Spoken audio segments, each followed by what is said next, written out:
Hi everyone, this is Beck, Soham, and Michael. We will be talking woke versus awake, a very hot topic, and we would like to discuss something that's been up in the air and in the society, and it's seems like one of the topics that really polarizes a lot of people. And I hear a lot of people throwing around these terms. So let's jump in. Hey Michael, What's up, Beck? how goes it? It's going well, man. Happy to be here. Yeah, great. Yeah, we're in the springtime. Let's bring some hot topics. Yeah, man, it's spring energy is so good. And I'm feeling it. I'm riding that wave. So, yeah, and I think this is a fun topic. Hmm. So, what are your initial thoughts? Where should we start? Okay, so I've heard before that there is some, the beginnings of the term woke. There's a history with that. But what I'm interested in primarily is where it's at today. And I can just share only my understanding, right? What comes to me when I see this is woke as manufactured and Hmm. awake as something that's springing forth from source through us. And so, worldly, manufactured, inauthentic to me is woke, authentic, awakening, authentic, springing forth from within, from the divine itself through us is what a true awakening is. Yeah, interesting. So, let's look into the descriptions, right? What does woke and awake mean? So, Mhm. traditionally, being woke refers to heightened social and political awareness, especially regarding issues of social justice, equity, and complex dynamics of privilege and oppression. Mhm. It's about recognizing systemic injustices and advocating for change. However, term has also been critiqued for its drift towards performative activism rather than genuine transformative action. For man, the challenge lies in navigating this landscape with sincerity, ensuring that their wokeness transcends social media trends and deeply informs their actions and interactions. So for me, I think in the Mm. modern times, woke means is false activism, Yeah. or it also connects to the cancel culture. So let's look at the description of awake. To be awake in the context that we are exploring goes beyond social consciousness. It's about profound personal awakening to one's inner life, purpose, and interconnectedness of all things. It involves peeling back to the layers of ego, social conditioning, and superficial desires to uncover a more Mm. authentic self. Mm. So for us, man, this means a journey inward, confronting vulnerabilities, embracing emotional fluency, and fostering genuine connections with ourselves and others. And it's about evolving beyond traditional notions of masculinity towards more holistic and authentic manhood. So, what do you think, Mm. Michael? Those descriptions, do they resonate? Man, I love that. No, that's right on for me. Yeah, authentic manhood, holistic manhood. These terms sound really grounded and authentic. The performative activism, you know, that I think we've all seen that online on social media. It's like standing up for a cause almost to look good or to join the movement because there's some attachment to that movement for a person. And I think that people do have real reasons for activism and having a desire to change social structures. There's nothing wrong with that if it's authentic. And I think, just in my own experience, when I've awakened to the falsehoods of life, what I thought was, maybe like, the banking system or the government system, being in my best interest or something like that, right? As an example, or the medical establishment being in my best interest. When I awaken to, yeah, that might not be the case, you know? And I've awakened to my own spiritual connection to God and what that means for me. I've, I guess, realized that, and it's like I'm seeing things differently. And those who are, I guess, standing up for certain aspects of these institutions, whether it's like the left side or the right side, some form of division that's present in our society and these institutions, uh, then it's almost to me it becomes more of the woke nation rather than awake. I think as a being awake is being able to see that there's different sides and not being attached to these different sides. Does that make sense? Yes, and I think the biggest part about what you're saying, so when cancel culture happens, there is no forgiveness. They just cancel people. You're wrong, your Mm. behavior or your political stance or whatever stance is wrong. So we're going to cancel you. But what it does that I'm seeing, it creates a division, polarization in the society. There is no Mm. forgiveness, and then there is no coming together to solve certain problem. Whether it's about political leanings left and right, it doesn't matter. Whether when it comes to race, it's the same thing. Is there a healing part? Is there a part when there is healing and solution happens? Because if we just keep canceling each other and blaming each other, then I'm not seeing the way out of it. You see what I mean? So I think that's the Dude, missing element is yes. the forgiveness and then so And coming together, that yeah. when you said that, yeah, it synced right up. Yeah. That's so true. Cancel culture can be seen as the shadow side of being woke. It represents a desire for justice and equity, but sometimes can veer into the territory of punitive rather than restorative justice. You see what I mean? It's like it does Uh, not restore, it just punishes. And for men to live authentically and purposefully, understanding and navigating cancel culture is crucial.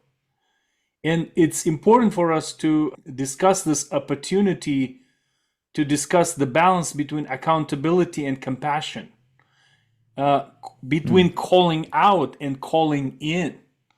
You call it out that something is wrong, but are you pulling it in to create like a healing and restoration?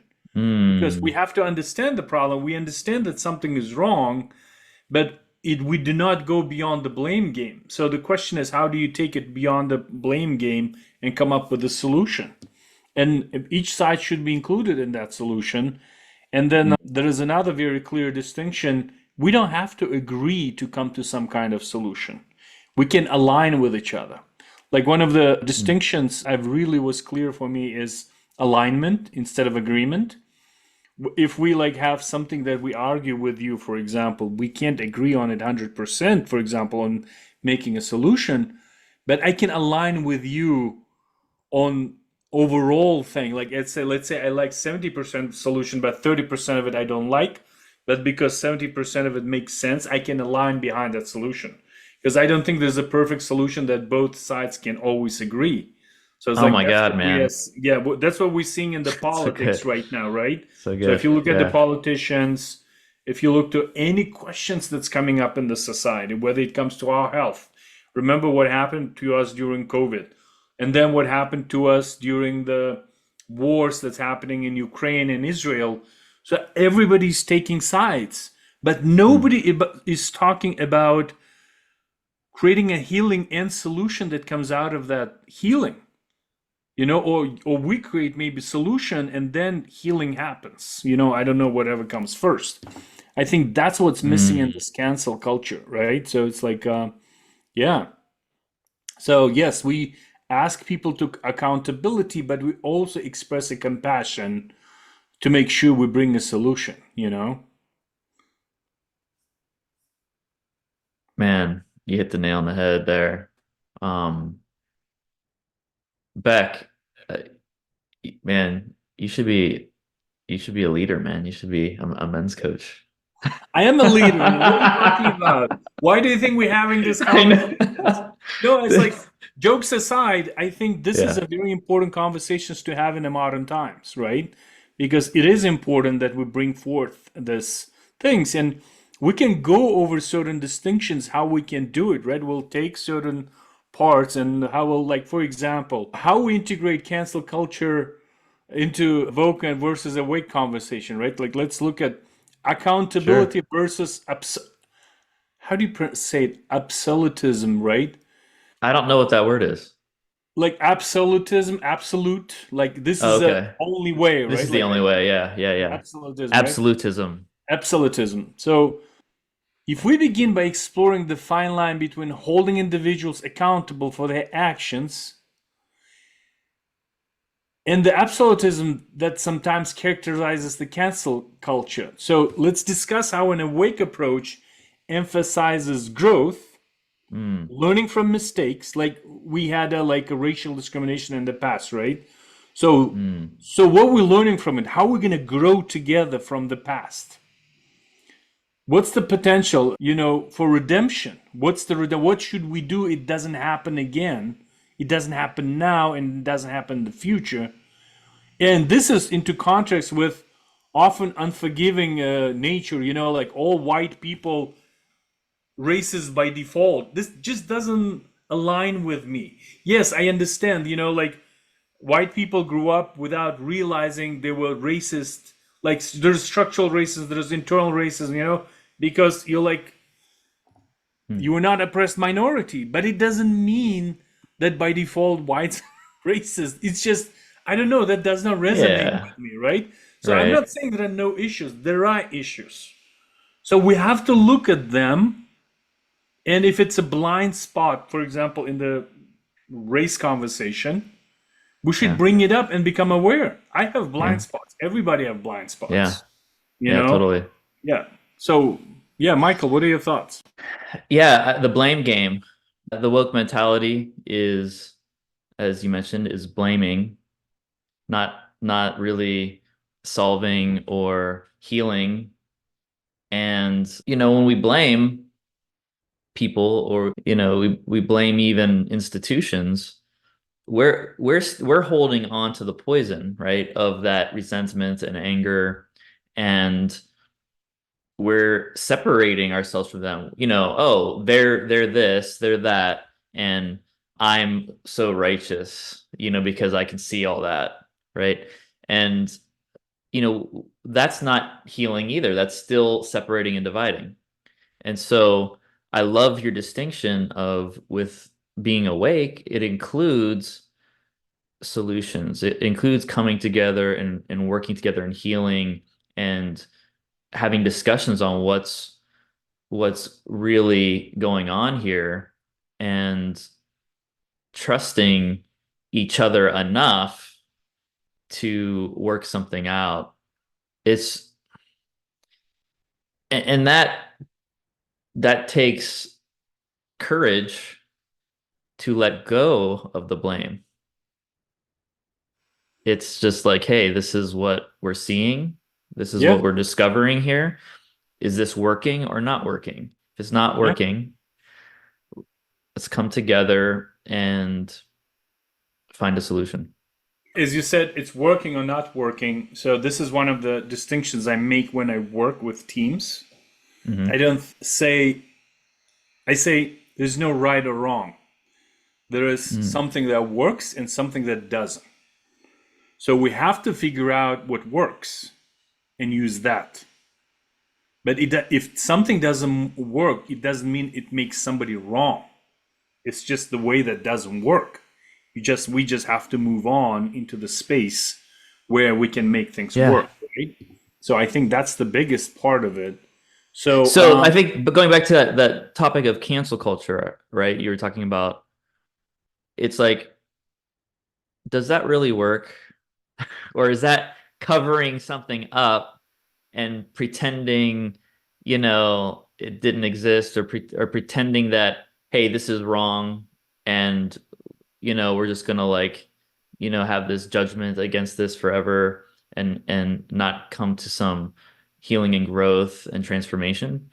I think that's what I'm getting at here. Cancel culture is very punitive, it's like unforgiving. And those not the qualities I believe I would like to live by, right?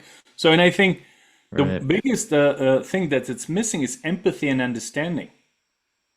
So it's very Mm. important to have empathy so we can navigate this cancel culture. It's owning something, owning that there whatever happened probably wasn't the best thing. It's not, the most holistically healing, loving, kind, accepting, forgiving thing that ever happened. You know, and instead of punishing and hating on it, it's I think what you're saying is like recognizing it, owning it, and saying, let's do better. And this is how we do better, you know? Yeah, and so I believe we get to encourage men to understand the impact of actions and words of our actions as words while also fostering an environment where people can learn from their mistakes. And if you keep making people wrong, they're just going to close up and they're not going to have a Mm, conversation with you. So that's why I think empathy and understanding aligns with the awake aspect, of our conversation, and it so good. engages Yeah. within ourselves and others in deeper. We engage with ourselves and others in deeper, more compassionate level. So and it brings the next step, which is a constructive conversations. Mm. Uh, it brings up a dialogue. So what's the good thing about these things? Instead of canceling each other, how we create a constructive conversations, how we learn, start with listening, number one, and then how we open and willing to change, in how these qualities can contribute to personal and societal growth. And it's and this ties back to the idea of being both woke to societal injustices and awake to the complexities of human behavior and growth, right? So it's like we're aware of societal problems, but we awake to the positive and constructive ways of solving this social injustices. Do you see what I mean? Woke, like in a traditional way, it was an African American community, the term was Hmm. used to be aware of the social injustice. This was done, the certain group of people. So, and here, Hmm. being woke is actually being aware. It's later on it became like a something associated with the cancel culture. But Hmm. now we're having conversation. Yes, we awoke to the problem, social injustices, but then you're awake enough to bring constructive solutions to this instead of canceling others. Because cancel culture became very toxic. And I'm not seeing as nation is not coming together to solve these problems. Look at any problem that we're facing with, like whether it's economy, immigration, racial injustice, there are no solutions present. It's each side keep canceling each other and yelling what's wrong, and nobody's bringing solution. And nobody's willing to say, hey, let's bring two sides together, agree to this, and do it. Yeah, I mean, I think that maybe there are some people doing that, but by and large, what we're being fed to us in the mainstream media, for example, is these divisions.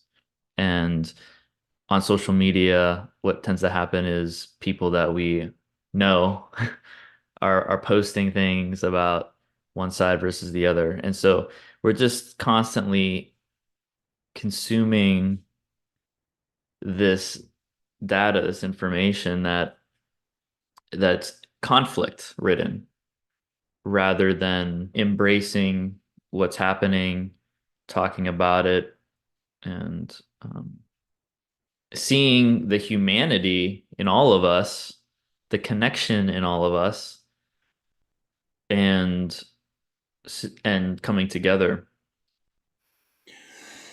Yeah, that's true. So it's basically fear porn online. Each side is scaring each other away. I believe humanity is resourceful enough to solve any problem that's in front of us. You know, I've seen humanity's, is it the right word, ingenuity, when they come up with the solution Hmm. to a lot of challenging problems, right? And I believe that our next distinction is going to be very crucial for this. It's the role of forgiveness and personal growth. You know, it's very important to understand how forgiveness, both of self and others, is essential for personal growth and healing. I believe whatever mistakes were done by certain race or by certain culture and country, and if we have self-forgiveness and forgiveness of others, it's very important to understand that, and then how it opens the door to solution. you know it helps us to genuinely awake, and it lets us forgive others also, and that's how collective healing happens. Yeah. When you're talking about this, what comes up for me actually has to do with dialogue and communication. We think in language, and we we think that, the other person is wrong or the other side is wrong. And when we can get our part in how we're perceiving other people, how we're blaming and judging other people, and we own that and we communicate that, that opens the door at least for forgiveness, for the other person to hear you out and forgive you for your judgment of them, and for them to own their judgments of you so that you can forgive them. And communication is how that happens. I mean, we can forgive someone in our hearts without communicating right to them, and that's great too. But the power in transforming a relationship, or transforming how two sides are separate and divided and coming together to unify, involves that dialogue. I think you nailed it. So let me recap it in a way. So first of all, we open up and talk about the problem. We identify the problem. We call it out and say, hey, this is wrong. This is not working. This is not serving us. And we own our parts in Yes. that. And Yeah. next, we take accountability as a Yeah. second step. We identify the problem. We take accountability and see how we as members of society were contributing to that problem. Mm. And it can be painful for both sides. Whatever number of sides are involved, it can be very painful. Mm. And then we bring and ask for forgiveness, meaning say, hey, something was wrong. What was done to individual, to a race, to a group of people, it was wrong. It's not how things supposed to be done from point of view of humanity. Hmm. Humanity in us. And then we ask for forgiveness, and we bring and that forgiveness and responsibility taken, it creates healing.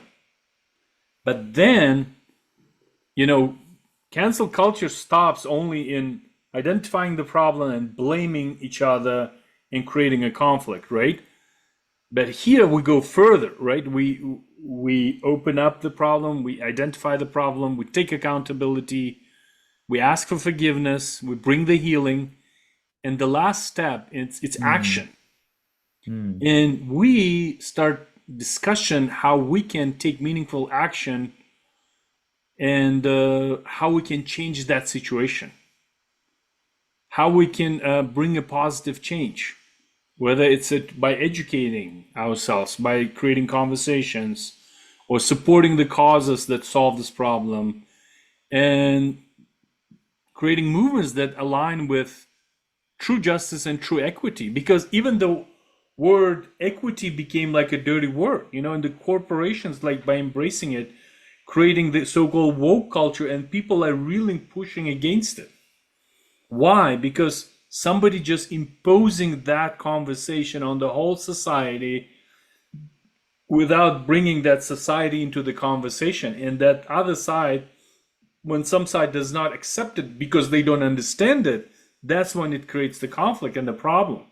So I think, it's like bringing stakeholders together and then identifying the problem, creating forgiveness, and then looking for solutions. That's, that brings the whole circle together.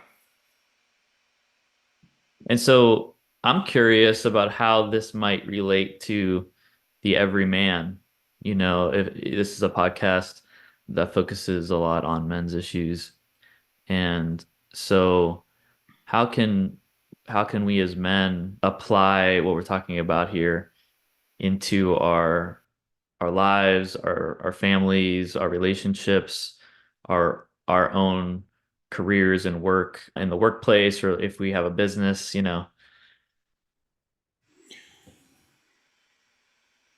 That's a great question. I believe we're encountering these problems every day, whether we're in business, in relationship. These things come up. We have, in our family, we have conversations about this, very heated debates. But quite often I find people just end up blaming each other and saying, oh, your position is wrong. But there is no growth and there is no solution. So I think this is where, as a man, we have to bring this into our lives. And once we encounter these problems, we can use this model how to grow in this. How we educate our children, because a lot of children, mostly they just want to cancel. They have a very strong sense of justice, and they just, oh, this guy did this, they said this, and they just cancel them. I can tell. My daughter says, how can you listen to this podcast or to this guy? He has this opinion, and she just cut them out. cancels it out. Yeah. And I'm like, wait, did you fully listen to that person? Did you understand what that person said? Was it a part of conversation? No. Somebody on TikTok said something and they made up their mind. I was like, that doesn't work. That's not bringing unity. So let me share something. So Mhm. I recently realized how I've been doing this in my life. When I have, whether they're friends or relatives, if there's some sort of turmoil or some sort of thing that they said or did that I have a judgment on, that I think is incorrect or wrong or a mistake or causing problems, whatever, that judgment kept me from really having a true authentic relationship with them, because mainly because I wasn't being authentic with them about it. I wasn't saying, hey, I'm holding a judgment against you for this. I was pretending like everything was fine. And then I would kind of like just not interact with them that much, or not, have a real authentic relationship and communicating and spending time with them. And I would play like everything's fine when I would see them. So what I'm learning is that to be authentic, it includes owning that and saying, hey, I want a better relationship with you. I want to be authentic with you, even if we don't agree. Right. And to your point, sometimes that's painful to hear that someone, in my case, me, was judging them and withdrawing, pretending like everything was fine. And it was painful for me to realize I was even doing that. It was almost like I just didn't even like realize it. And so, and the pain is because I missed out on having a true connection. So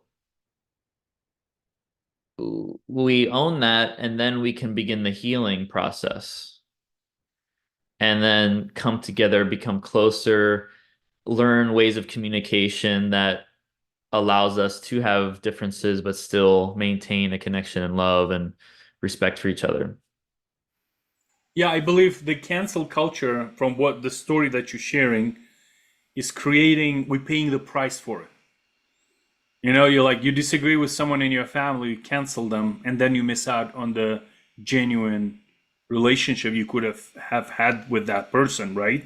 And I Yeah. think this is the prices we're paying as a society right now for the cancel culture that we have. You know, that are like we so politically separated, you know, we so polarized on so many issues. And I think it's like for a man, we don't even have to give an example. I'm sure each man have some kind of example of this in their life. And it's Hmm. an art in itself to bring these things together, as I said, to follow this model, you know, and talk about it because it's hard to talk. It's very hard to accept that you're wrong or you're not right, let's say, or others don't see the things your way, right? Because you want people to see your way. So that's what I'm saying. It's the question of not agreeing, but with align with others so that you can, you know, we can live together in our society as a country, as a nation, as a planet, as a humanity. I think these are very important questions that's, you know, moving through the, you know, our human consciousness and planetary consciousness and affecting Hmm. us. Look at all the wars that's breaking out in the world. It's just a symptom of something of our mental state, you know. And I think, yeah, this is a very important conversation. I believe if each man is going to start this kind of conversations and being open and bringing together and create healing on any topics like this, you know, they can create peace in the world because the peace in the world starts within you, then within your surrounding, your family, and then it ripples out into the world. That's the, you know, philosophy I live by. Yeah, and it's like we're not here just to talk about conceptual philosophies or ideas either. It's also like how do we apply this in our Yeah, lives? Like I'll make really it apply practical. it. Yeah. Yeah, I'm totally with you. So let's again recap it, right? So just to make sure we want to practice and leave it on the note where it's practical and people can use it. First of all, identify about the problem. Talk about the problem. You know, the hot button issue that's creating the problem. Hmm. Number two, take accountability or take responsibility for your part in it. Hmm. Or sometimes you haven't done it directly, but you could have, you know, thought about certain way. You say, hey, you know, I thought wrong about this. Take accountability. Then ask, bring forgiveness. You know, forgive yourself for being wrong somewhere. Forgive others for being wrong. That creates healing. And then it creates a growth. And the next question will be, what do we do so it doesn't happen again? Mm. Hmm. And I think that's, if we're gonna bridge this to a societal thing, it's like what what kind of policies do we have in place? How do we maintain relationships in our societal structures and with other countries and things like that, and work authentically with each other.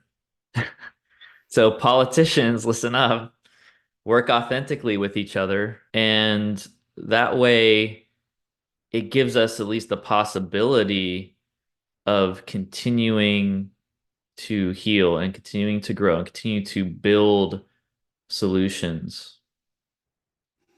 The word authenticity, I think this is the word we want to finish our podcast today Hmm. because authenticity brings our true self. And I believe if we live authentically in our lives, it's going to bring solution. And first of all, we're going to be honest with ourselves, authentic, and then we're going to be authentic in our relationships, and that will create sincere commitment to solve the so-called problems without creating a cancel culture. Yeah, yeah. So I think we can stop here. Well, thanks, Michael. It was a great conversation. If you like this podcast, please like and subscribe. Yeah, like and subscribe, share it with a friend, family member, um, post it Leave on your own comments. social media. Yeah, leave Yeah, comments. leave comments too, because also, we're coming up with topics week to week. So if you have a topic that you would like us to speak on and discuss, by all means, recommend some. Perfect. Thank you.